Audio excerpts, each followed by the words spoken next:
everyone, and welcome to Shelby This Week. On today's newscast, K2 drug family sentenced, a mother gets out of jail, and computer scams. All this, plus much more, but first.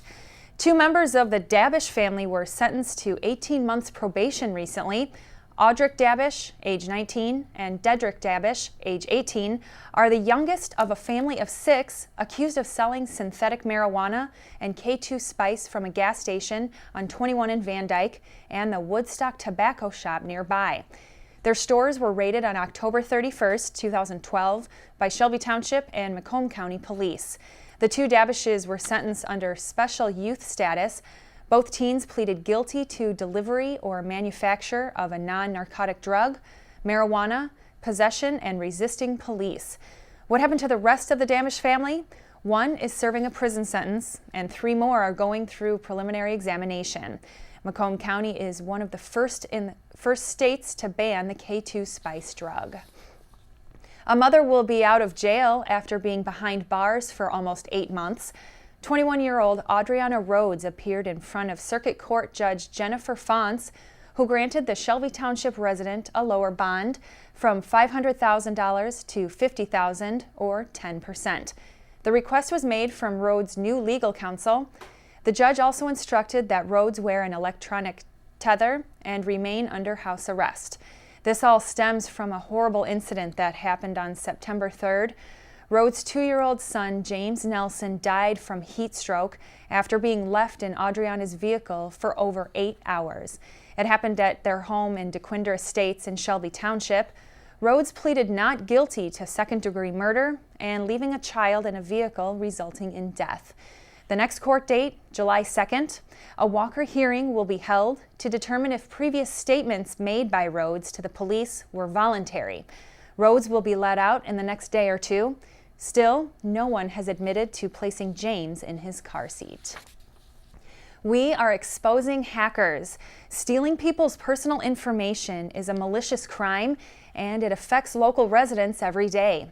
Here's Katie Shimatero with more information.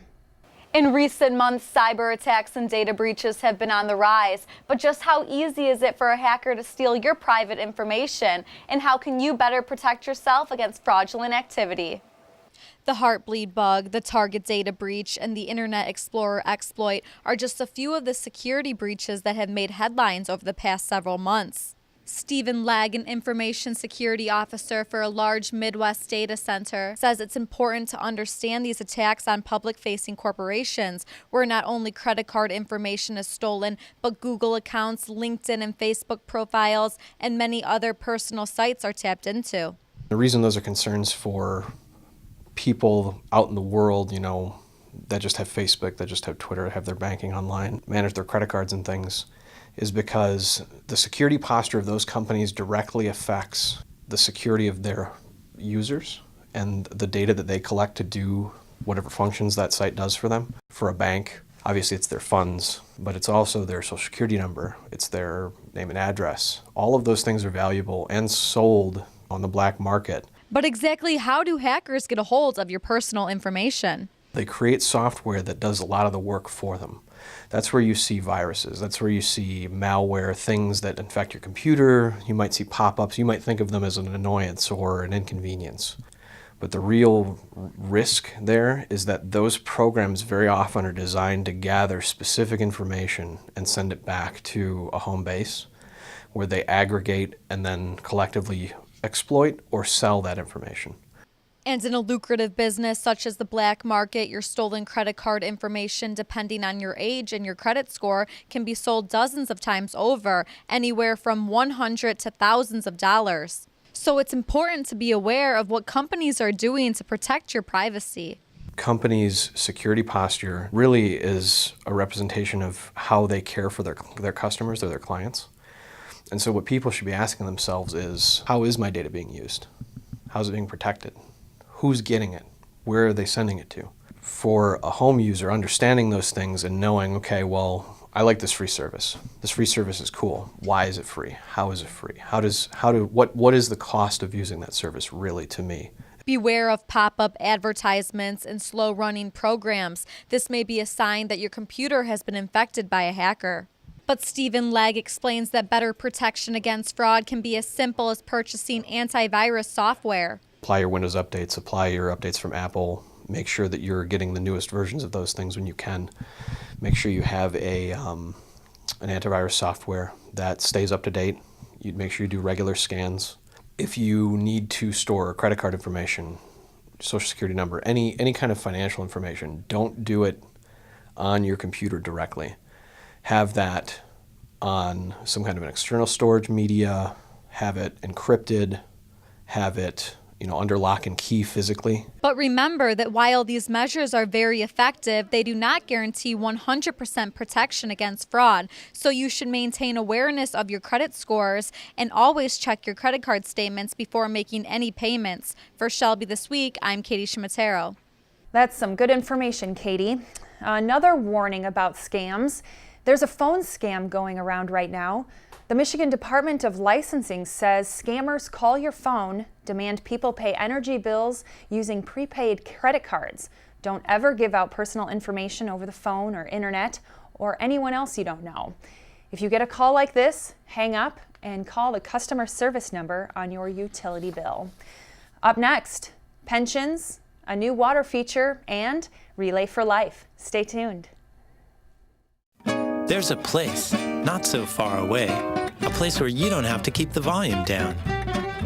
You'll find all sorts of creatures in this place without have to. The silly you, the proud you. You may even meet the curious you. It's tickling me! You! Ask your parents to take you to this not so far away place. Come to the forest, where the other you lives. But first, stop by discovertheforest.org. Lamia Dolce is a place in town for world-class chocolate, coffee, and fresh baked goods. Our chocolate is made to the highest standards right here in Shelby Township. No wax, no fillers, no preservatives. It's a commitment to quality that makes Lamia Dolce the destination for all things delicious and fun. Our cafe is a perfect place to meet up with friends to enjoy gourmet coffee, freshly ground espresso, baked goods, or a real fruit smoothie.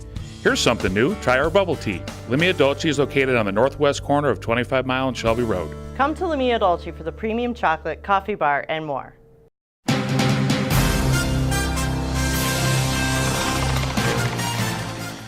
Good news for the fire pension. A new bargaining agreement plan is in sight. The Patrol Officers Union placed a plan recently. The new agreement with the Firefighters Union holds the same defined contribution retirement package for all new hires in the fire department. Here's what the plan entails. Defined contribution, which mirror the traditional 401k plans, so the township contributes a particular amount of money. We'll keep you posted on the final plans. A new water feature will be coming to the township for all residents to enjoy. Located on the municipal grounds at the Veterans Memorial Monument, a water feature will be constructed and tie into the existing plaza. Benches, a walkway, and decorative stone will be added to the township grounds. Granite will be positioned with a waterfall-type design. Cost $18,000, paid for by a Veterans Memorial account made up of donations. The water feature is to honor veterans and a place for people to come and reflect. Hopes are to have the water feature complete at the end of June. And speaking of veterans, Shelby Township is home to many veterans, young and old. There's an outreach to veterans at the Old Settlers VFW Post 4659 in Shelby Township on May 20th. If any veterans need help with finding a job, housing matters, and health care, stop by this event. Here's County Commissioner Don Brown with more. And there's going to be a series of resources, a collaborative, if you will, one-stop shopping for veterans who can come in, and if they're looking for work, or maybe they're older veterans that are transitioning out of a job, or maybe in this economy, a lot of people have lost work for no fault of their own, trying to get retrained. We'll have counselors there from Michigan Works to help connect them with employers looking to hire veterans. There's a big push now to have veterans hire veterans. They've got a lot of skills they've learned in the military. Their background and training makes them disciplined and reliable employees. So we want to have them, give them an opportunity to work with employers to get them back in the workforce, or maybe get them, if they're just returned from overseas, get them plugged into the right job so they can continue their lives and support their families, or begin a family, as the case may be. So they're really good services there. We also have our veterans counselors. We're going to have our Director of Veterans Affairs, Laura Rios, who is relatively new to our department.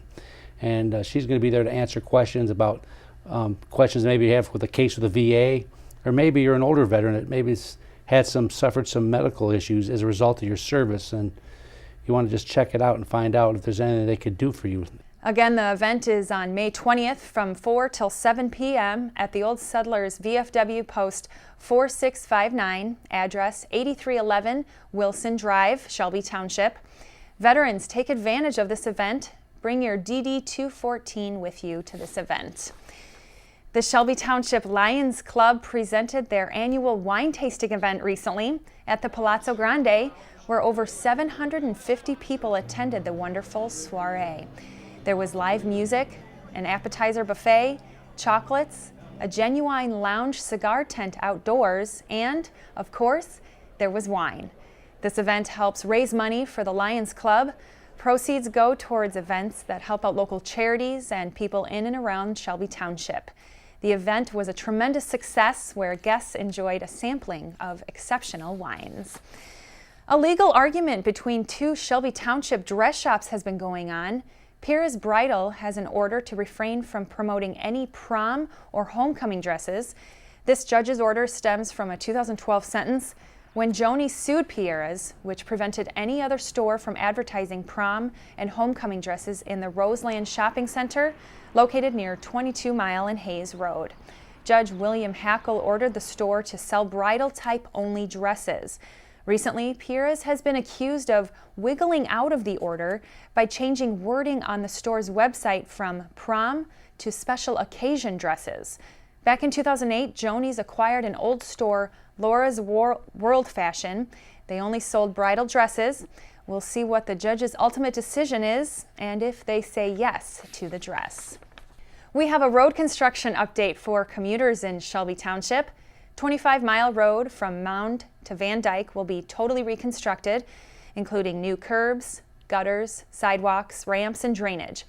Cost sharing will pay for this $3.5 million project. $400,000 will be paid for by the township. The federal and county governments will cover the rest of the cost. Another road project will begin soon. Van Dyke will be widened from 25 to 26 Mile. Widening Van Dyke all the way from 23 up to 26 Mile has been a long-term goal. 5 lanes have been needed with the growth in the area. Officials say construction will begin for this project mid-May and will be done by mid-September. Get your wheels turning. May is National Bike Month. But how bike-friendly is Michigan? We dropped a few points in the state ranking this year. Michigan ranks as 14th friendliest state for bicycling, down 2 places from 2013. The most bike-friendly states, Washington State, Utah, Minnesota, and California. The least friendly states for bicycles were Alabama, Montana, and Kentucky. Get your bike and helmet out, put some air in those tires, and pedal hard. But remember, bike safely. It's almost time. The American Cancer Society Relay for Life is set for May 17th. Here's Stacy Sansatera with the details. Each year, more than 4 million people in over 20 countries raise much-needed funds and awareness to save lives from cancer through the Relay for Life movement. And as Shelby Township kicks off preparation for our 8th annual relay, it's your opportunity to get involved. We are always on the lookout for teams that want to join up, whether they're a past team or new teams. We're welcoming everybody, as well as volunteers and survivors. We're always on the lookout for any survivors out there. We want them to come contact us because we want to be able to celebrate their survivorship, as well as any sponsors and volunteers that might be interested in joining up. And Shelby Township has the honor of being named one of the most successful relays in the state of Michigan. And the dollars raised speak for itself. It's grown tremendously from day one when we first started. Every year we grow in numbers. We grow in numbers of teams, we grow in numbers of survivors, of people who just come out and join, and the number one, we grow in number of money that we raise. We are actually 8 years of doing it. We are close to hitting $1 million. Shelby Township Relay for Life takes place Saturday, May 17th at Riverbends Park. This 24-hour event begins at 10 a.m. For more information, go to relayforlife.org and search Shelby Township, or check out their Facebook page by searching Relay for Life of Shelby Township. For Shelby This Week, I'm Stacy Sansatera. Always a wonderful event. Girl Scouts teamed up with Friends of Foster Kids for a fun event recently to bring awareness to foster kids and collect donations.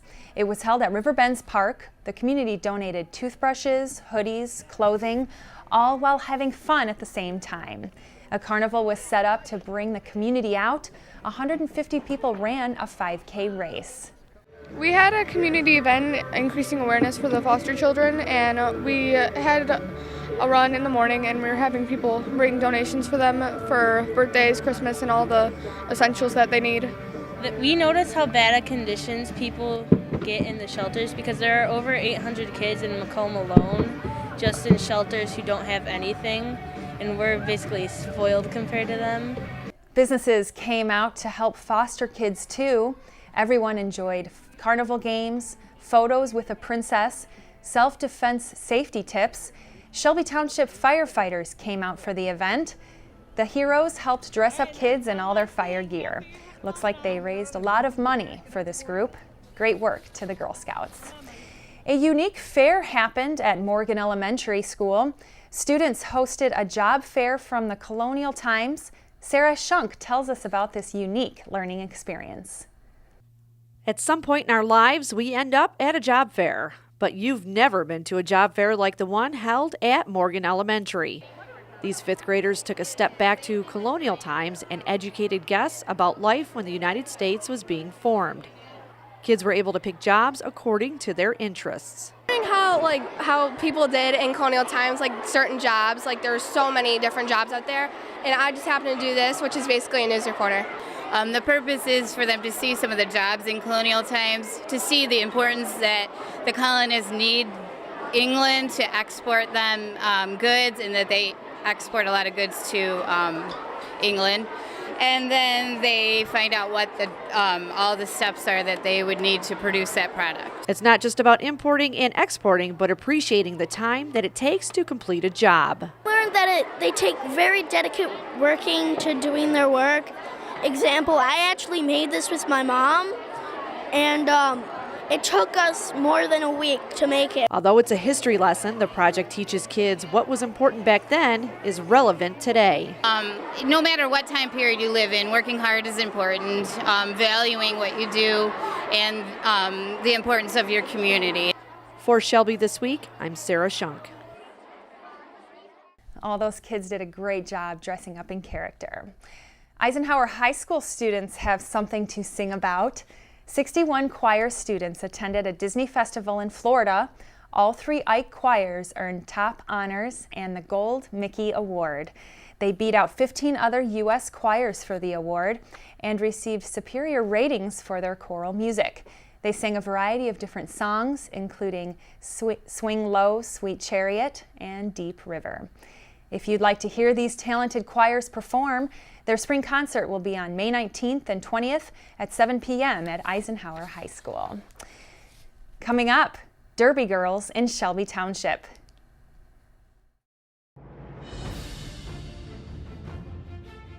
Sometime estimated around 1938 in the town of Whitman, Massachusetts, in the establishment called the Toll House Inn, Ruth Graves Wakefield invents the chocolate chip cookie. Her cookbook, Toll House Tried and True Recipes, first included her recipe for her Toll House chocolate chip cookie in 1938. Nestle eventually bought the rights to use her recipe and began marketing chocolate chip cookies. During World War II, soldiers from Massachusetts sometimes shared their care packages from home, which often included Toll House cookies. And soon GIs from all over the U.S. were writing home for more of Ruth's invention. Thus began the nationwide craze for chocolate chip cookies. Thank you, Ruth Graves Wakefield.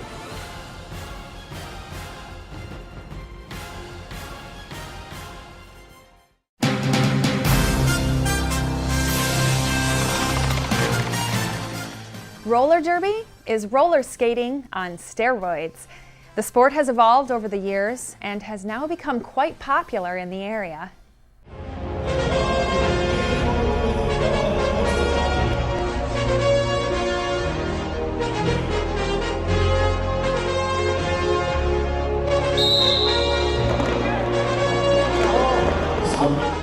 a roller derby bout at Shelby Rink in Shelby Township recently. It was a Star Wars theme. 2 games were played. First game was all girls. Second was co-ed, white versus red.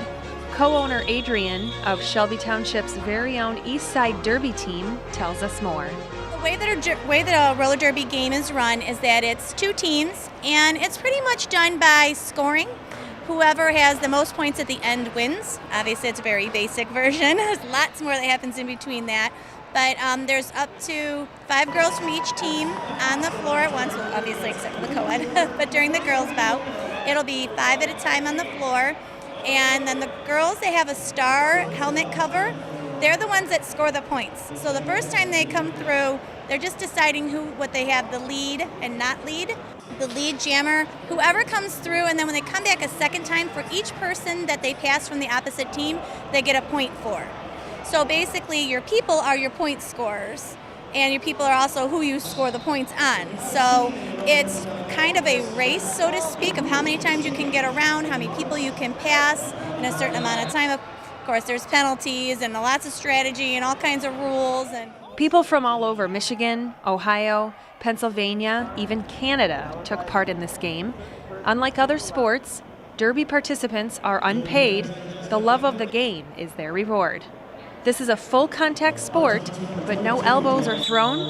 That could get you ejected from the game. It gets a little difficult because sometimes you're playing offense and defense at the same time.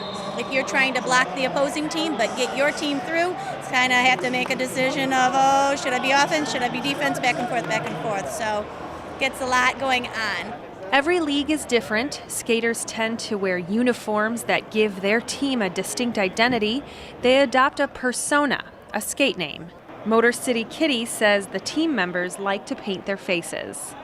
And it gives the girls a chance to express themselves that in their day-to-day jobs they may not be able to do. I work at a CPA office. I go to school to be a paralegal. Those are very calm, conservative, button-down day things to do. But when I come to roller derby, I get to be Kitty, and I get to be crazy and loud and hitting people and flamboyant and working hard with my teammates. And so it gets to be a little bit different of maybe what your everyday personality is. You get to bring out that wild side a little bit. It's not just a team that come and, do their sport and then leave, but we also give back to the community. We like to volunteer, and then we always make sure at each of our games that we have a charity, a local charity that we give our half of a 50-50 raffle to, and we make sure they come out and spread the word about their charity. So we try to make sure to give back a little bit. If you'd like to join the team, they're always recruiting, ages 8 to 88. Come try it out. Roller derbies are action-packed. The adrenaline is flowing. These ladies were working so hard, they didn't even know they fell until they hit the floor. And that's Shelby This Week. You can watch us online all the time at shelbytv.org. And don't forget to like us on Facebook at facebook.com/ShelbyTWPTV. Thanks for watching. Could you whisper in my ear the things you want to feel? I'll give you anything to feel it coming. Do you wake up on your own? I wonder where you are. Live with all your faults. I wanna wake up where you are. I won't say anything at all.